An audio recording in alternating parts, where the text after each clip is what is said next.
अलिकति विश्राम गर्नुभएका थिए।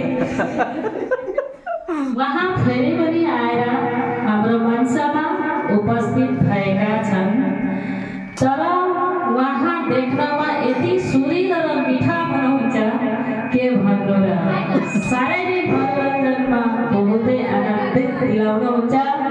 त्यसैलागि हामीले उहाँलाई मुरी धन्यवाद दिँदैछौँ र हामी उहाँलाई यति नै आशीर्वाद गर्छौँ कि उहाँ जाते भविष्यमा उहाँको सङ्गीत सुनेर उहाँलाई सबैले आशीर्वाद दिएर उहाँको भविष्य उज्जवल कामना गर्ने आशीर्वाद गर्नुहोस्।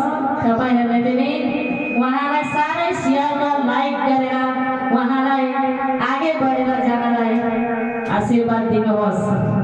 अब उहाँले हाम्रो स्टुडियोमा गाना परिवेशन गर्नुहुन्छ र